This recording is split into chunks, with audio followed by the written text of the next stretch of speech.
Tas Anda tidak pantas di pesawat ini. Keluar! Tolong! Kalimat itu jatuh begitu saja, dingin, tajam, seolah tidak perlu alasan.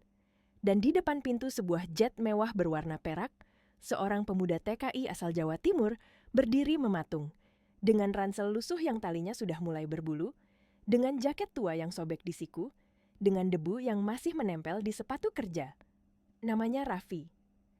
Di sekelilingnya, orang-orang yang duduk di kursi empuk, ruang tunggu menoleh seperti menonton sesuatu yang menghibur.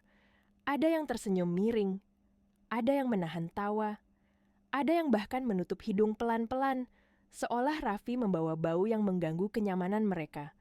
Dan pramugari cantik berseragam putih, elegan itu Mika, berdiri tegak seperti penjaga gerbang kemewahan, menatap Raffi dari atas ke bawah, lalu mengulanginya dengan suara lebih tinggi, lebih tegas, seakan ingin memastikan semua orang mendengar.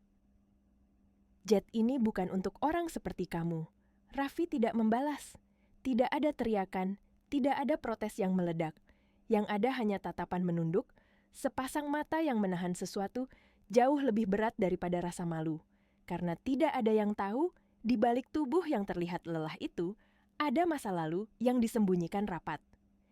Dan tidak ada yang menyangka, hanya beberapa menit setelah jet itu benar-benar lepas landas, semua yang tertawa akan menjerit panik. Sistem pesawat akan rusak. Pilot akan kehilangan kendali. Dan justru, orang yang mereka hina itu akan menjadi satu-satunya harapan. Tapi, sebelum semuanya terjadi, sebelum langit berubah jadi tempat yang menelan ketakutan, kisah ini bermula jauh dari kemewahan, jauh dari kilau kursi kulit krem, jauh dari parfum mahal di kabin utama. Pagi di Desa Karangsono, Jawa Timur, bahkan belum benar-benar terang saat Raffi merapikan jaket tuanya. Rumah kayu beratap seng itu miring sedikit, seperti ikut menahan beban hidup yang terlalu lama menggantung di sana. Di depan dipan bambu, ibunya terbaring lemah. Napasnya pendek-pendek, seolah setiap tarikan udara adalah perjuangan.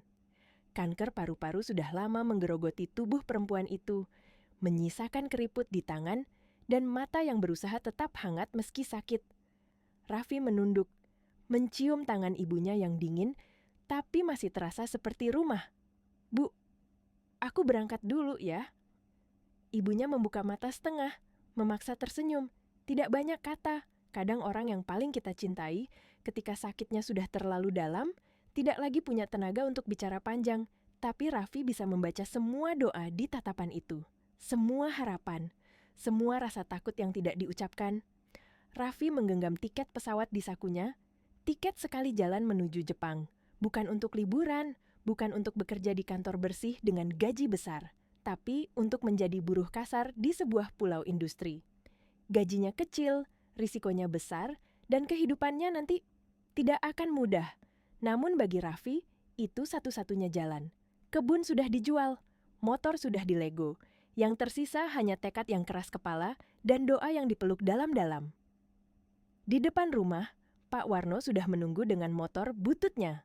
Mesin motornya batuk-batuk, seperti orang tua yang dipaksa berlari. Tapi Pak Warno tersenyum, berusaha membuat semuanya terasa biasa. "Naik, Rif. Kalau terlambat bisa batal." Raffi mengangguk. Ia naik, memeluk ranselnya erat, seolah kalau ia melepaskan pegangan, ia akan benar-benar jatuh. Perjalanan 2 jam menuju Bandara Juanda di Surabaya, terasa seperti jalan yang memisahkan hidupnya menjadi 2. Angin pagi menyapu wajahnya, dingin, tapi tidak sedingin perasaan di dadanya. Sepanjang jalan, pikirannya penuh bayangan ibunya. Ia teringat saat kecil, ibunya memeluknya tiap malam, saat ibunya menjahit baju bekas agar ia tetap bisa sekolah. Sekarang, giliran Raffi yang berkorban. Sekarang, giliran Raffi yang menelan lelah tanpa mengeluh. Setibanya di bandara, Raffi turun dengan langkah pelan. Keramaian membuatnya terasa kecil. Orang-orang berlalu lalang dengan koper mengkilap, pakaian rapi, wajah-wajah yang terbiasa nyaman. Ranselnya kain, penuh tambalan. Isinya hanya 2 setel baju kerja, sebotol air mineral murah, dan satu benda yang selalu ia bawa. Obeng pipih panjang, benda itu tampak sederhana. Tua. Ujungnya sudah haus, Tapi Raffi memegangnya seperti memegang sesuatu yang suci, karena obeng itu bukan sekadar alat, itu warisan masa lalu. Masa ketika Raffi pernah berseragam biru tua, berdiri tegap bersama pasukan. Masa yang tidak pernah ia ceritakan pada siapapun di desa, karena hidup kadang memaksa orang hebat menjadi diam, memaksa orang yang pernah tinggi menunduk demi satu tujuan yang lebih mulia. Raffi melangkah masuk terminal. Celana panjangnya kusam, sepatu kerjanya solnya hampir copot. Ia tahu beberapa orang melirik, berbisik, menahan tawa. Tapi ia memilih diam, bukan karena ia lemah, melainkan karena ia sudah terlalu lelah untuk bertarung dengan penilaian manusia. Ia hanya ingin berangkat. Ia hanya ingin bekerja. Ia hanya ingin ibunya punya kesempatan hidup. Setelah melewati pengecekan dan menunjukkan dokumen keberangkatan, Raffi diarahkan ke ruang keberangkatan khusus. Kata khusus membuatnya bingung. Dalam pikirannya, ia akan naik pesawat komersial biasa. Namun, petugas berkata rutenya menuju pulau industri terpencil, dan perusahaan tempatnya akan bekerja menggunakan jet pribadi untuk menjemput pekerja baru. Jet pribadi. Di kejauhan, Raffi melihatnya. Jet berwarna perak, megah, mencolok, seperti kemewahan yang tidak seharusnya bersentuhan dengan hidupnya. Raffi menelan ludah. Tangannya mengepal pelan di sisi ransel. Ia ragu. Ia takut ini salah. Ia takut ia akan dipermalukan. Tapi tiket di tangannya jelas. Kode penerbangannya sama. Jadi ia melangkah. Satu langkah. Lalu satu langkah lagi. Di depan pintu boarding, berdiri seorang wanita muda berseragam putih, elegan. Rambutnya ditata rapi. Bibirnya merah, matanya tajam dan percaya diri. Seperti orang yang terbiasa menentukan siapa yang boleh masuk dan siapa yang harus disingkirkan. Mika. Raffi mendekat, menunjukkan tiketnya dengan sopan. Wanita itu melirik sekilas, lalu tatapannya turun naik memeriksa Raffi dari wajah ke baju kotor, ke ransel lusuh, ke sepatu berdebu. Ekspresinya berubah, seperti ada sesuatu yang membuatnya merasa jijik sekaligus terganggu. "Maaf, kamu dari mana?" tanyanya. Bahasa Inggrisnya patah-patah, lalu ia mencoba bahasa Indonesia dengan logat Jepang yang kaku. "Saya Raffi." "Saya yang dijemput ke pulau industri itu," jawab Raffi, pelan, sopan, sambil menunjuk tiket. Mika memicingkan mata, seolah ia tidak percaya kenyataan di depannya. Seolah nama di tiket itu tidak mungkin cocok dengan orang yang berdiri di hadapannya. Dan detik berikutnya, senyum kecil muncul di bibirnya. Senyum yang bukan ramah, tapi sinis. Dan Raffi merasakan sesuatu yang gelap mulai bergerak di dalam ruang tunggu itu. Sesuatu yang akan melukai harga dirinya. Tepat sebelum langit memaksa semua orang menyadari siapa dia sebenarnya. Mika menahan tiket itu di antara dua jarinya, lalu menghela napas panjang seolah Raffi baru saja memberinya masalah besar. Ia melirik ke arah dalam kabin, ke kursi-kursi kulit krem yang berkilau di bawah lampu lembut, lalu kembali menatap Raffi dengan sorot mata yang dingin. "Ini jet eksekutif," katanya akhirnya. Suaranya diturunkan, tapi cukup keras untuk didengar orang-orang terdekat. "Penumpang di sini adalah tamu VIP, investor." "Eksekutif? Bukan buruh lapangan?" Raffi terdiam, jantungnya berdetak lebih cepat. Tangannya refleks menggenggam ransel, seolah benda lusuh itu bisa melindunginya dari tatapan merendahkan yang mulai mengarah ke dirinya. Beberapa penumpang lain yang sudah duduk di ruang tunggu kecil itu menoleh. Seorang pria paruh baya berjas hitam menaikkan alis. Sepasang wanita muda berbisik sambil menutup mulut, matanya mengamati Raffi dari ujung rambut sampai sepatu. "Saya hanya mengikuti instruksi perusahaan," jawab Raffi pelan. "Tiketnya ini." Ia menyodorkan tiket lagi, kali ini dengan kedua tangan, seperti anak sekolah yang menyerahkan buku pada guru. Mika meliriknya sekilas, lalu mengembalikannya dengan gerakan cepat, nyaris melempar. "Tidak mungkin. Mungkin kamu salah terminal. Atau salah hari," katanya singkat. "Kamu tidak bisa naik jet ini." Kata-kata itu menghantam lebih keras daripada tamparan. Raffi bisa merasakan panas menjalar ke wajahnya. Bukan marah, tapi malu. Malu yang begitu pekat sampai membuat tenggorokannya tercekat. Ia menoleh ke sekeliling, mencari satu wajah saja yang netral, satu tatapan yang tidak menghakimi. Tapi yang ia temukan hanya rasa ingin tahu yang bercampur ejekan. Seorang pria bule dengan jam tangan mahal terkekeh kecil. Dari mulutnya keluar komentar pelan tapi tajam, "Buruh juga sekarang naik jet pribadi, ya?" Tawa kecil menyebar. Tidak keras, tapi cukup untuk menusuk. Raffi menunduk. Ia bisa saja bicara. Ia bisa saja menjelaskan. Ia bisa saja membuka masa lalu yang selama ini ia kubur. Tapi ia tidak datang ke bandara untuk membuktikan siapa dirinya. Ia datang untuk bekerja. Untuk ibunya. Untuk hidup yang sedikit lebih baik. Jadi, ia memilih diam. Menelan semua rasa pahit itu sendirian. "Saya bisa tunggu di luar. Kalau perlu," katanya akhirnya. Suaranya hampir tak terdengar. Mika mendengus. "Tidak perlu. Silakan keluar sekarang. Jangan membuat suasana jadi tidak nyaman." Kalimat terakhir itu membuat sesuatu di dalam dada Raffi bergetar. Tidak nyaman. Seolah keberadaannya saja adalah gangguan. Ia mengangguk pelan, lalu berbalik. Langkahnya berat, seperti setiap tapak sepatu membawa beban bertahun-tahun hidup yang tidak pernah adil. Ia berjalan menjauh dari jet itu, dari kemewahan yang sebentar tadi hampir menyentuh hidupnya, menuju bangku tunggu di ujung terminal. Ia duduk, menatap lantai. Tangannya gemetar sedikit, bukan karena takut, tapi karena menahan sesuatu yang lama terkunci. Di kepalanya, wajah ibunya muncul lagi. Senyum lemah itu.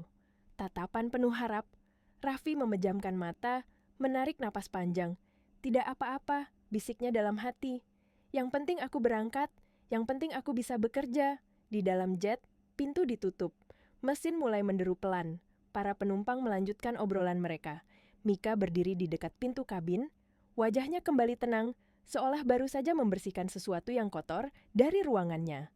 Namun tak lama setelah jet mulai bergerak menuju landasan, sesuatu yang tidak terlihat mulai berubah. Lampu indikator di kokpit berkedip sekali, lalu mati. Pilot mengerutkan dahi. Kopilot menekan beberapa tombol, sistem navigasi merespons lambat, lalu membeku. Di saat yang sama, Raffi yang duduk sendirian di bangku terminal tiba-tiba membuka mata. Ada firasat aneh yang menyergapnya. Seperti suara lama yang memanggil dari masa lalu.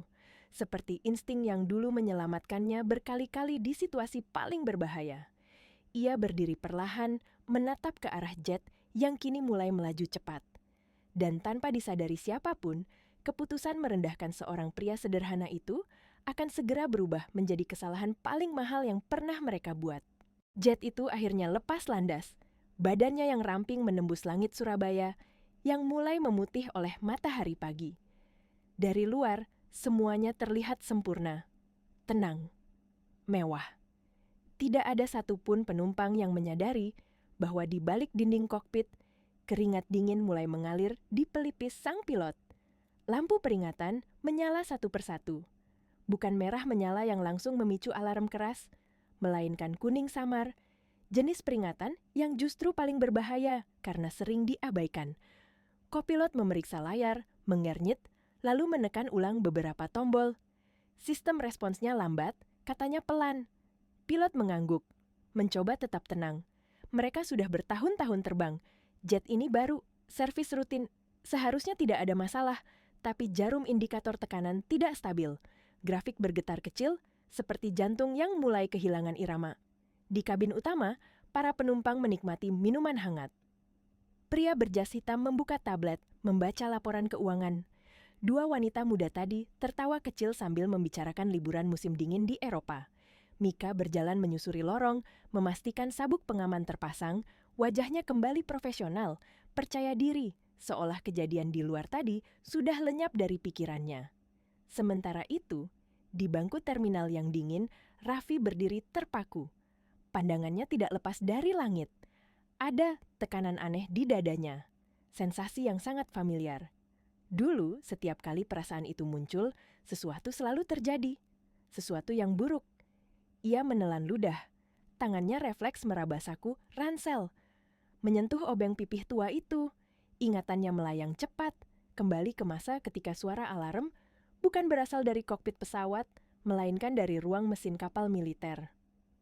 Bau oli panas, lampu darurat merah, perintah singkat, Waktu yang selalu terasa lebih cepat dari detak jantung. Raffi memejamkan mata sebentar. Tidak. Ia menggeleng kecil. Itu masa lalu. Ia bukan siapa-siapa sekarang, ia hanya TKI. Ia hanya buruh yang bahkan tidak diizinkan naik jet. Namun, firasat itu semakin kuat. Di udara, jet mulai naik ke ketinggian jelajah. Dan disitulah masalah sebenarnya muncul. Sistem autopilot tiba-tiba mati. Tidak ada suara keras. Tidak ada guncangan dramatis. Hanya satu bunyi pendek, seperti klik yang salah, lalu layar utama menggelap sesaat sebelum menyala kembali dengan data yang kacau. Heading berubah sendiri, kata kopilot. Suaranya mulai tegang. Pilot mencoba mengambil alih manual. Stik kemudi terasa berat. Tidak sepenuhnya mati, tapi seperti melawan. Jet sedikit miring ke kiri, lalu kembali lurus, lalu miring lagi, kali ini lebih tajam. Minuman di meja kecil kabin bergetar. Tawa para penumpang berhenti. Apa itu normal? Tanya salah satu wanita. Suaranya masih mencoba terdengar santai. Mika menghentikan langkahnya. Ia merasakan getaran halus di lantai. Pengalaman bertahun-tahun membuatnya tahu, ini bukan turbulensi biasa. Ia melirik ke arah kokpit. Matanya menyempit. Di terminal, Raffi sudah tidak bisa diam. Ia melangkah mendekati jendela besar. Jet itu terlihat kecil sekarang, tapi ia tahu persis bagaimana perilakunya di udara. Cara hidungnya sedikit menunduk. Cara sayapnya bergetar tidak simetris. Ada yang salah, gumamnya. Tanpa berpikir panjang, Raffi berlari kecil ke arah meja informasi. Petugas bandara terkejut melihatnya datang dengan wajah tegang. Mas, ada apa? Pesawat jet perak yang baru lepas landas itu, katanya cepat, menahan napas, sistemnya bermasalah. Saya tidak tahu detailnya, tapi itu bukan getaran normal. Petugas itu terdiam sejenak, lalu tersenyum canggung. Mas, itu jet pribadi. Pilotnya profesional. Jangan khawatir. Raffi ingin berteriak, ingin memaksa. Tapi ia tahu, dengan penampilannya sekarang, kata-katanya tidak akan punya bobot. Ia hanya berdiri di sana, menatap layar keberangkatan, sementara di dalam dadanya, waktu terasa berlari terlalu cepat. Di udara, alarm akhirnya berbunyi. Kali ini bukan peringatan kecil. Lampu merah menyala, tekanan hidrolik turun drastis. Pilot mengumpat pelan. Kopilot memanggil pusat kontrol. Suaranya bergetar saat menyebutkan kode masalah. Dan di kabin, kepanikan mulai merambat seperti virus. Sabuk pengaman berbunyi. Lampu tanda pasang sabuk menyala. Pesawat miring lebih tajam. Teriakan kecil terdengar. Mika berpegangan pada kursi terdekat. Wajahnya memucat.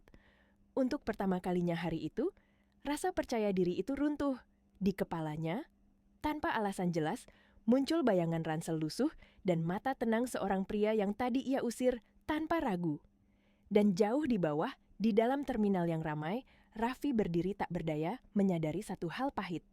Jika sesuatu terjadi di udara sana, tidak ada satupun dari mereka yang tahu bahwa orang yang mereka tolak mungkin adalah satu-satunya yang bisa menyelamatkan mereka.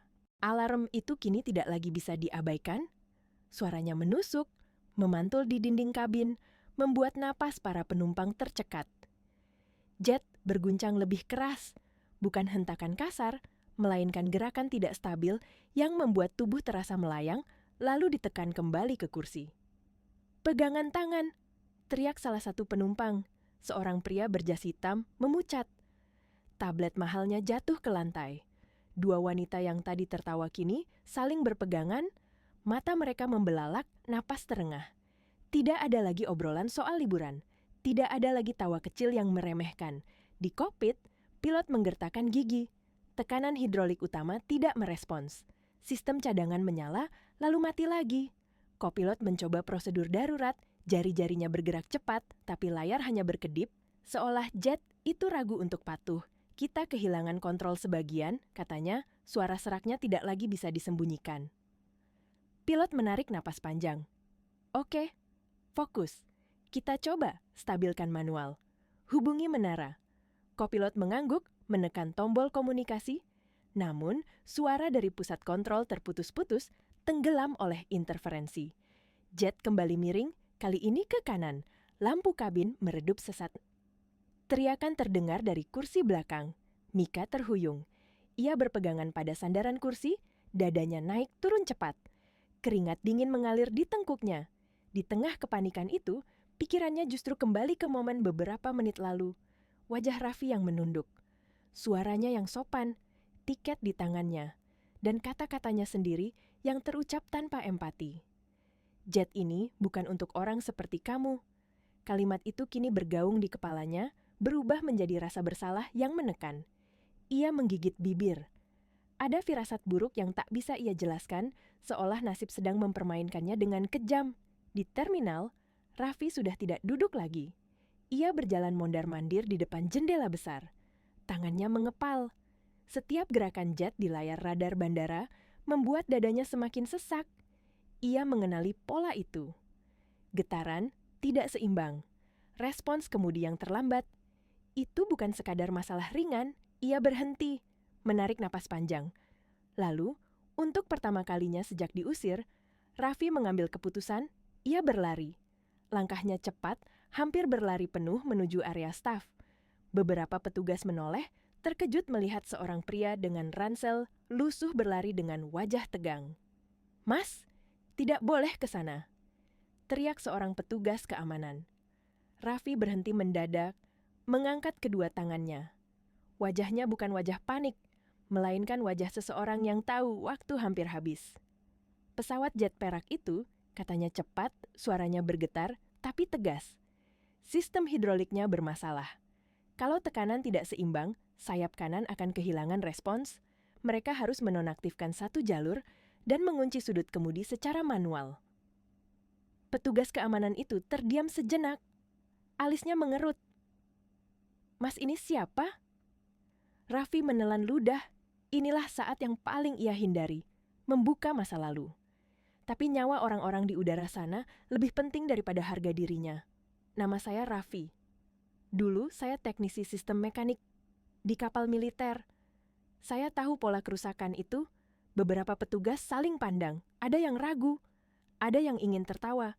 Tapi satu orang di antara mereka, supervisor berambut abu-abu, melangkah maju. Matanya tajam, menilai bukan dari pakaian, melainkan dari cara Raffi berbicara. "Kalau kamu salah, risikonya besar," katanya pelan. "Kalau saya diam, risikonya lebih besar," jawab Raffi tanpa ragu. Detik-detik berlalu terasa seperti menit. Di udara, jet semakin tidak stabil. Pilot sudah kehabisan opsi. Di kabin, doa-doa terucap lirih. Mika duduk di kursi kosong, tangannya gemetar, matanya basah, menatap kosong ke depan. Dan di landasan, keputusan akhirnya diambil. Supervisor itu mengangguk pelan, hubungi menara. Sampaikan apa yang dia katakan. Raffi menutup mata sejenak. Dalam hatinya, ia hanya memikirkan satu wajah, wajah ibunya. Ia tidak tahu apakah ini akan berhasil. Ia tidak tahu apakah orang-orang di jet itu akan selamat. Tapi, untuk pertama kalinya hari itu, Raffi tidak lagi merasa kecil. Ia berdiri tegak, dan langit seolah mendengar tekad itu menahan napas bersamanya. Menara kontrol akhirnya terhubung kembali dengan kokpit. Suara mereka terputus-putus, tapi cukup jelas untuk menyampaikan satu hal penting. Ada seseorang di darat yang mendeteksi pola kerusakan. Bukan pilot, bukan teknisi bandara, seorang pria yang tadi tidak diizinkan naik. Di kokpit, pilot terdiam sejenak, keringat mengalir di pelipisnya. Dalam kondisi seperti ini, menerima saran dari orang asing adalah perjudian. Tapi, setiap indikator di depan matanya berkata hal yang sama. Mereka sedang kehabisan waktu. "Ulangi instruksinya," katanya singkat. Di menara kontrol, supervisor menoleh ke Raffi. Raffi mendekat ke mikrofon. Tangannya sedikit gemetar, tapi suaranya tenang, fokus, seperti kembali ke ruang mesin yang dulu sangat ia kenal. Tekanan hidrolik kanan tidak seimbang, katanya perlahan tapi tegas. "Jangan paksa sistem utama. Matikan jalur sekunder kanan. Kunci kemudi di sudut 5 derajat. Gunakan keseimbangan sayap kiri untuk menahan arah. Jangan naikkan ketinggian. Turunkan perlahan." Di udara, pilot mengikuti instruksi itu. Satu saklar dimatikan. Lampu peringatan berubah. Getaran berkurang sedikit. Stik kemudi masih berat, tapi tidak lagi melawan sepenuhnya. "Ada respons," kata kopilot. Suaranya penuh harap. Jet masih miring, tapi kini gerakannya lebih terkendali. Di kabin, Para penumpang merasakan perubahan itu. Guncangan kasar berubah menjadi ayunan pelan. Teriakan mereda digantikan isak tertahan dan napas gemetar. Mika menatap ke arah depan, air mata mengalir tanpa ia sadari. Nama itu terlintas di pikirannya. Raffi, pria yang ia anggap tidak pantas, pria yang ia usir tanpa mendengar. Dan kini, suara pria itu justru menjadi satu-satunya pegangan hidup mereka. Di terminal, Raffi berdiri kaku. Setiap detik terasa panjang. Ia memejamkan mata, membayangkan posisi pesawat, sudut sayap, tekanan udara. Ia tahu, jika pilot sedikit saja salah mengatur sudut, jet itu bisa kehilangan kendali sepenuhnya. Di kokpit, pilot menelan ludah. "Oke, kita coba belok perlahan ke arah bandara," katanya. Belokan itu terasa seperti menahan napas terlalu lama. Jet berderit. Logam seperti mengeluh. Tapi perlahan, arah berubah. Ketinggian menurun sedikit demi sedikit.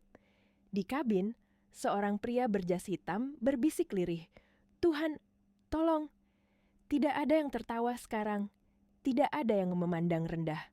Semua orang di dalam jet itu, tanpa kecuali, sedang menggantungkan hidup pada instruksi seorang TKI dengan ransel lusuh. Lampu landasan terlihat di kejauhan. Pilot menghembuskan napas panjang. Kita punya jalur, kita bisa mendarat kalau semuanya tetap stabil. Di menara, supervisor menoleh ke Raffi. Wajahnya tegang. Masih ada satu tahap paling berbahaya, katanya. Pendaratan. Raffi mengangguk pelan. Ia tahu. Pendaratan dalam kondisi seperti ini adalah ujian terakhir. Salah sedikit saja, roda bisa patah. Sayap bisa menyentuh landasan. Ia mendekat lagi ke mikrofon. Suaranya lebih lembut sekarang, hampir seperti berdoa. Turunkan kecepatan perlahan. Jangan keras di roda depan. Biarkan pesawat menyentuh landasan seperti meletakkan beban yang rapuh. Di udara, pilot mengikuti setiap kata. Dan di saat roda jet itu akhirnya menyentuh landasan, dengan suara gesekan panjang yang membuat semua jantung berhenti berdetak, waktu seolah membeku. Jet meluncur, sedikit oleng, lalu lurus, dan berhenti. Hening. Detik berikutnya, kabin meledak oleh tangis, doa, dan teriakan lega. Beberapa penumpang berpelukan. Ada yang jatuh terduduk, tidak sanggup berdiri. Pilot menutup wajahnya dengan kedua tangan, napasnya bergetar. Mika terduduk lemas di lantai kabin. Air matanya jatuh tanpa bisa ditahan. Untuk pertama kalinya dalam hidupnya, ia merasa sangat kecil. Di terminal, Raffi menutup mata. Napasnya keluar panjang, bahunya turun. Ia tidak tersenyum, ia tidak bersorak. Ia hanya berdiri diam, seperti seseorang yang baru saja mengembalikan sesuatu yang seharusnya ia lakukan sejak lama. Dan beberapa menit kemudian, pintu jet dibuka. Orang-orang turun satu persatu. Tidak ada lagi tatapan meremehkan. Tidak ada senyum sinis. Yang ada hanya wajah-wajah pucat yang penuh rasa terima kasih dan rasa malu. Mika turun terakhir. Ia berhenti tepat di depan Raffi. Untuk sesaat, ia tidak sanggup bicara. Lalu, dengan tangan gemetar, ia menunduk dalam-dalam. "Maafkan saya," katanya pelan, suaranya pecah. "Saya salah menilai kamu." Raffi menatapnya. Wajahnya tenang. Tidak ada dendam. Tidak ada kemenangan. Hanya kelelahan yang dalam. "Saya hanya melakukan apa yang perlu," jawabnya pelan. Di kejauhan, sirene berhenti berbunyi. Langit kembali tenang. Dan untuk pertama kalinya hari itu, Raffi merasa mungkin hidup belum sepenuhnya kejam padanya. Orang-orang di landasan masih berdiri terpaku ketika kabin jets itu benar-benar kosong. Banyak di antara mereka yang barusan selamat, tapi belum sepenuhnya kembali ke dunia nyata. Kaki mereka lemas. Pikiran mereka masih berputar di udara, di antara alarm, doa, dan ketakutan akan kematian yang nyaris menyentuh. Seorang petugas medis menghampiri para penumpang. Ada yang duduk di aspal, ada yang menangis tanpa suara, ada pula yang menatap kosong ke langit, seolah masih tidak percaya mereka bisa berdiri di tanah dengan napas utuh. Raffi berdiri sedikit menjauh. Ranselnya masih di punggung, obeng tuanya masih di saku. Ia tidak mencari perhatian, ia tidak menunggu pujian. Bahkan ketika beberapa petugas bandara meliriknya dengan tatapan berbeda dari sebelumnya, Raffi hanya mengangguk sopan, lalu menunduk lagi. Supervisor berambut abu-abu itu mendekat. Kali ini, wajahnya tidak lagi ragu. "Mas Raffi," katanya pelan. "Terima kasih. Kalau bukan karena kamu..." Raffi tersenyum tipis. "Tidak perlu, Pak." Supervisor menelan ludah. "Kami sudah menghubungi perusahaan yang menjemput kamu. Mereka ingin bicara langsung." Belum sempat Raffi menjawab, seorang pria asing dengan jas abu-abu turun tergesa dari jet. Rambutnya rapi, wajahnya tegang, tapi penuh emosi yang tertahan. Dialah perwakilan perusahaan industri yang akan mempekerjakan Raffi. "Kamu Raffi?" tanyanya cepat. Raffi mengangguk. Pria itu menghela napas panjang, lalu membungkuk dalam-dalam. Bukan basa-basi, bukan formalitas, membungkuk dengan tulus. "Nyawa puluhan orang di jet ini terselamatkan karena kamu. Perusahaan kami berutang besar." Raffi terdiam. Ia tidak terbiasa diperlakukan seperti itu. Tidak terbiasa dihargai dengan cara seperti itu. "Saya hanya kebetulan tahu," katanya pelan. Pria itu menggeleng. Tidak ada yang kebetulan hari ini. Tak jauh dari mereka, Mika berdiri mematung. Ia melihat semuanya. Setiap kata, setiap gerak tubuh, hatinya terasa sesak. Rasa malu itu kini berubah menjadi penyesalan yang menusuk lebih dalam dari ketakutan tadi. Ia melangkah mendekat dengan ragu. "Raffi," katanya lirih. Raffi menoleh. Mika menunduk lagi, lebih dalam dari sebelumnya. Kali ini bukan karena situasi darurat, tapi karena ia benar-benar sadar. "Saya tidak tahu siapa kamu. Saya menilai dari pakaian, dari penampilan, dan saya hampir membunuh semua orang di pesawat ini. Dengan kesombongan saya sendiri." Suara Mika bergetar. Beberapa orang di sekitar mereka terdiam, mendengarkan. Raffi menarik napas. Ia menatap wanita itu lama, seolah menimbang sesuatu. Lalu ia berbicara. Suaranya tenang, tanpa nada menggurui. "Saya juga pernah dinilai dari seragam," katanya. "Dulu saya dihormati karena baju yang saya pakai. Sekarang saya diremehkan karena baju yang sama-sama bukan pilihan saya. Hidup memang seperti itu." Mika menangis. Tangis yang tidak lagi bisa ditahan. "Saya minta maaf. Sungguh." Raffi mengangguk pelan. "Saya terima." Kalimat itu sederhana. Tapi bagi Mika, itu terasa seperti beban berat yang akhirnya dilepaskan dari dadanya. Tak lama kemudian, kabar mulai menyebar. Video amatir dari landasan, suara radio menara, cerita para penumpang. Semua menyebut satu nama. Raffi. TKI yang diusir dari jet mewah. Pria sederhana yang menyelamatkan nyawa. Namun, Raffi sendiri tidak mengikuti semua itu. Ia duduk di bangku terminal, menatap ponsel murahnya. Ada satu pesan masuk dari tetangga desa. "Bu, kamu dibawa ke rumah sakit kota. Kondisinya menurun." Jantung Raffi berdegup keras. Semua yang barusan terjadi, semua drama di udara, tiba-tiba terasa kecil dibanding satu kalimat itu. Ia berdiri cepat.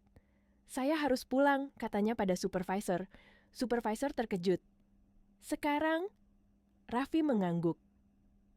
"Ibu saya sakit." Pria berjas abu-abu itu saling pandang dengan supervisor, lalu berkata cepat, "Kami bisa antar kamu, dengan jet yang sama." Raffi menatap jet itu. Jet yang tadi hampir menjadi peti mati bagi banyak orang. Jet yang tadi menolaknya mentah-mentah. Ia terdiam beberapa detik. "Tidak perlu," katanya akhirnya. "Saya naik yang biasa saja." Kalimat itu membuat beberapa orang terhenyak. Bukan karena sombong, tapi karena rendah hati yang begitu dalam. Namun pria berjas itu tidak menyerah.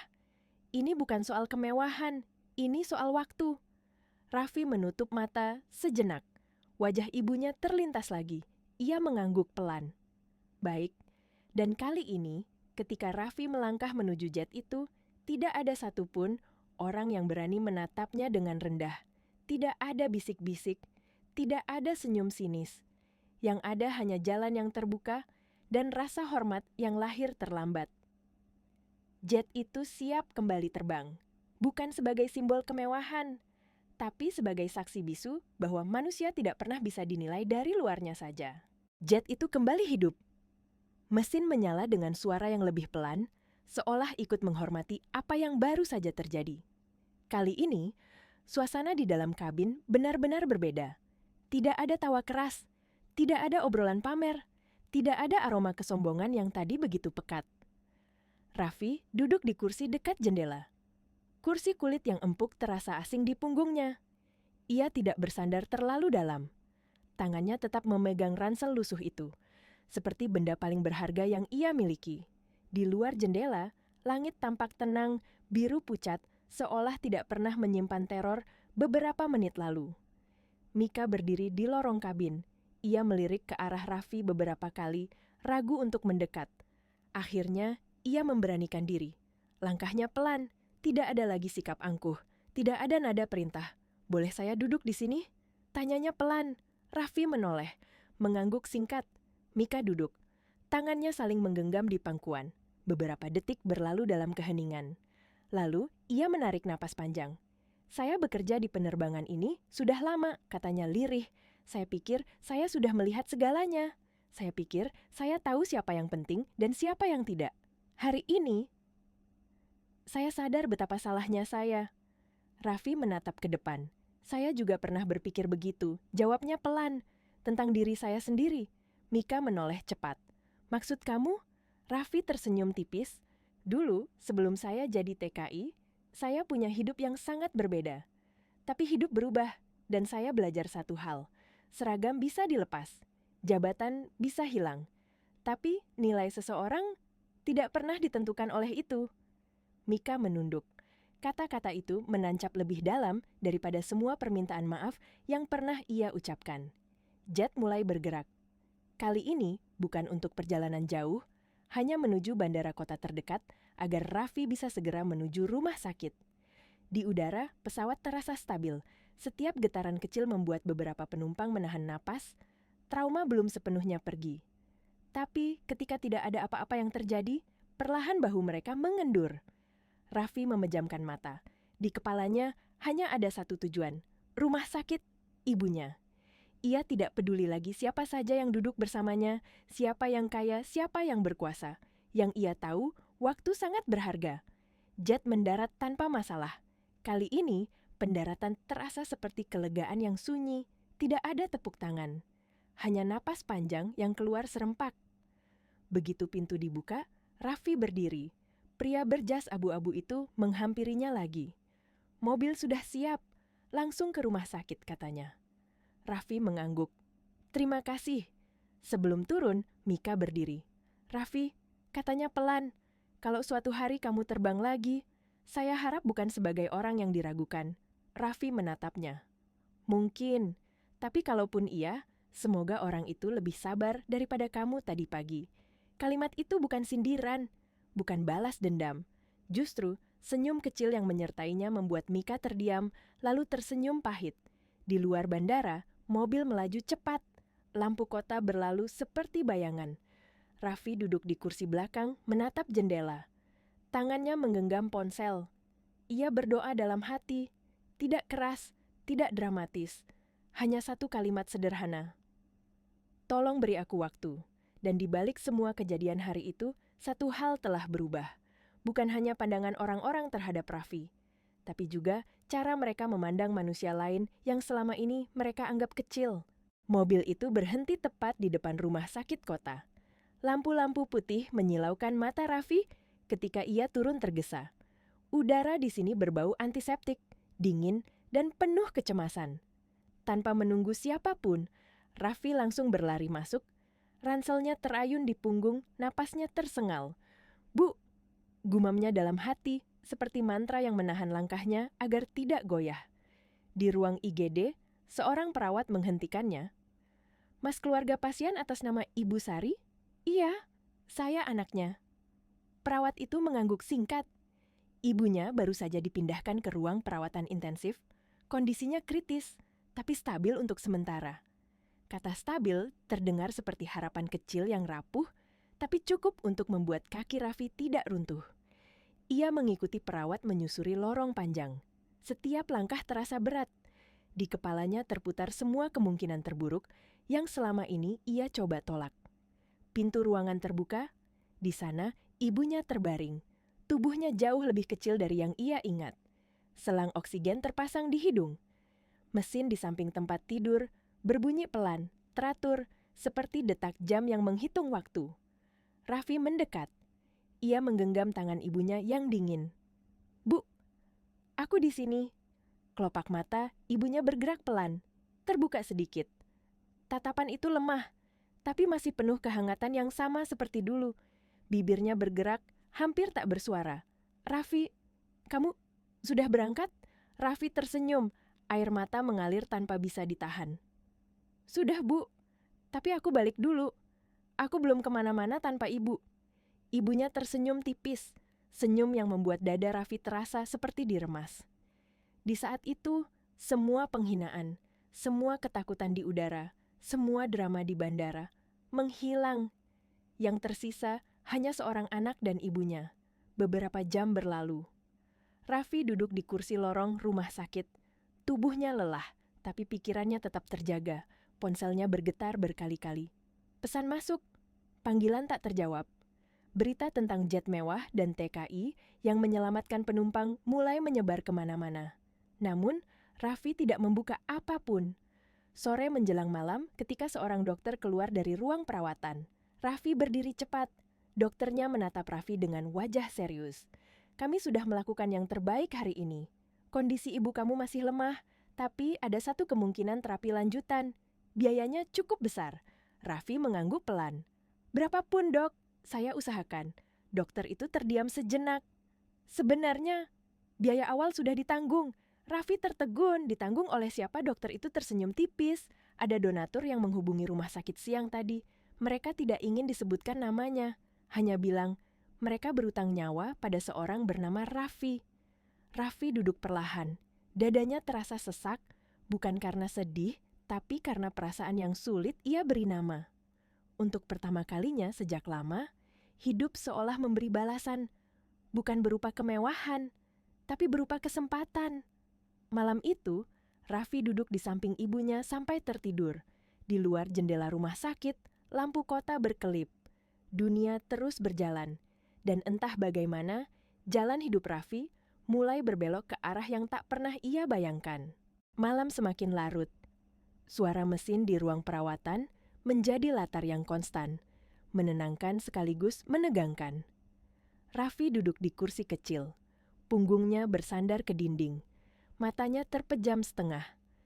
Tangannya masih menggenggam tangan ibunya, seolah jika ia melepaskannya, sesuatu yang buruk akan terjadi.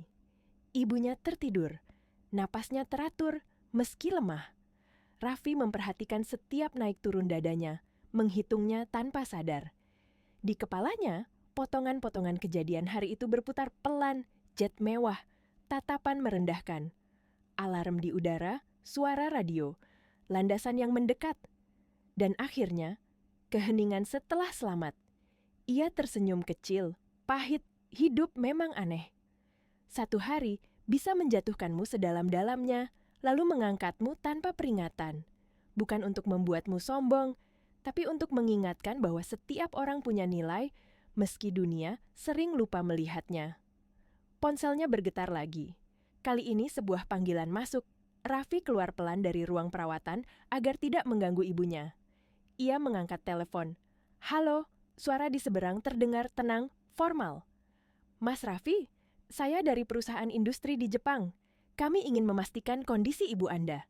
Kami juga ingin menyampaikan keputusan perusahaan." Raffi menahan napas. "Keputusan?" "Ya. Setelah apa yang terjadi hari ini, kontrak Anda kami revisi. Anda tidak akan ditempatkan sebagai buruh kasar. Latar belakang teknis Anda sangat berharga. Kami ingin Anda bergabung sebagai teknisi sistem. Gaji, fasilitas, dan jadwal akan kami sesuaikan, termasuk fleksibilitas untuk keluarga Anda." Raffi terdiam lama. Kata-kata itu terasa seperti datang dari dunia lain. Dunia yang selama ini terasa tertutup baginya. "Terima kasih," jawabnya akhirnya. Suaranya rendah. "Saya butuh waktu memastikan ibu saya aman." "Tentu, keluarga yang utama," kata suara itu mantap.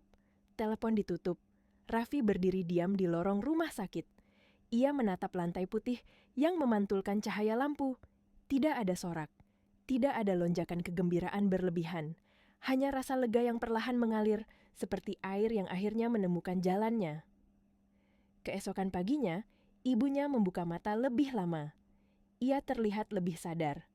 Raffi tersenyum dan menggenggam tangannya. "Bu, nanti kalau ibu sudah lebih kuat, aku tetap berangkat. Tapi sekarang aku di sini dulu." Ibunya menatap Raffi, lalu mengangguk pelan. "Pergilah kalau waktunya tiba. Jangan takut jadi orang baik, Nak. Dunia memang keras, tapi hati yang lurus selalu menemukan jalan." Kata-kata itu membuat mata Raffi berkaca-kaca. Ia mengangguk, tidak sanggup bicara. Beberapa hari kemudian, Raffi berdiri kembali di bandara. Kali ini dengan pakaian sederhana yang rapi. Ransel yang sama, obeng tua yang sama, tidak ada jet mewah menunggu. Tidak ada karpet merah, tapi ada ketenangan di langkahnya. Mika berdiri di dekat pintu keberangkatan. Ketika melihat Raffi, ia tersenyum tulus. Tidak berlebihan, tidak canggung. "Selamat jalan, Raffi." "Terima kasih," jawab Raffi singkat. Saat ia melangkah pergi, Mika memandang punggungnya lama. Ia tahu, hari itu bukan hanya hidup Raffi yang berubah. Cara pandangnya terhadap manusia juga ikut berubah. Dan di langit yang cerah, sebuah pesawat komersial lepas landas dengan tenang. Membawa seorang pria sederhana yang pernah diremehkan, pernah diusir, namun tidak pernah kehilangan martabatnya. Karena pada akhirnya, bukan pakaian yang menentukan siapa kita, bukan tempat duduk yang menentukan nilai kita, melainkan pilihan kita ketika dunia memilih untuk merendahkan. Pesawat itu perlahan menghilang di balik awan. Raffi duduk di kursinya, menatap keluar jendela, kali ini tanpa rasa takut, tanpa beban yang menekan dada seperti sebelumnya. Suara mesin pesawat terdengar stabil, menenangkan. Di tangannya, ia masih menggenggam ransel lusuh yang sama, benda sederhana yang telah menemaninya melewati hari paling aneh dalam hidupnya. Ia teringat kembali pagi itu, saat ia berdiri di depan jet mewah dengan kepala tertunduk, saat ia diusir tanpa diberi kesempatan menjelaskan siapa dirinya, saat harga dirinya diinjak hanya karena pakaian dan penampilan. Jika waktu bisa diputar, Raffi tahu satu hal, ia tidak akan mengubah apapun. Karena justru dari rasa sakit itulah, hidup menunjukkan arah yang sebenarnya. Di bawah sana, rumah sakit kota semakin menjauh. Ibunya kini dalam perawatan dengan harapan yang perlahan tumbuh. Raffi tahu jalan di depannya masih panjang. Masih ada kerja keras, masih ada hari-hari sepi, masih ada luka yang tidak selalu sembuh sempurna. Tapi sekarang, ia melangkah dengan keyakinan yang berbeda. Ia tidak lagi merasa kecil. Beberapa baris di belakangnya, seorang penumpang menatap Raffi sebentar. Bukan dengan curiga, bukan dengan meremehkan, hanya tatapan netral manusia ke manusia. Dan itu cukup. Raffi tersenyum tipis. Kadang yang kita butuhkan bukan pengakuan besar, bukan pujian, bukan kekaguman, hanya diperlakukan sebagai manusia yang utuh. Pesawat terus melaju, menuju masa depan yang tidak pasti, tapi jujur. Raffi menutup mata, menghembuskan napas panjang. Dalam hatinya, ia berjanji pada diri sendiri, apapun yang terjadi nanti, ia tidak akan pernah menjadi seperti orang-orang yang dulu merendahkannya. Ia akan mengingat hari ini. Hari ketika hidup hampir runtuh di langit, dan justru dibangun kembali di tanah. Dan di suatu tempat, entah di bandara, di jet mewah, atau di ruang tunggu rumah sakit, mungkin akan ada orang lain yang dinilai terlalu cepat, diremehkan tanpa alasan. Jika saat itu tiba, Raffi berharap dunia sudah belajar sedikit lebih banyak. Karena tidak semua pahlawan memakai jas mahal, tidak semua orang hebat duduk di kursi depan, dan tidak semua nilai bisa dilihat dari luar.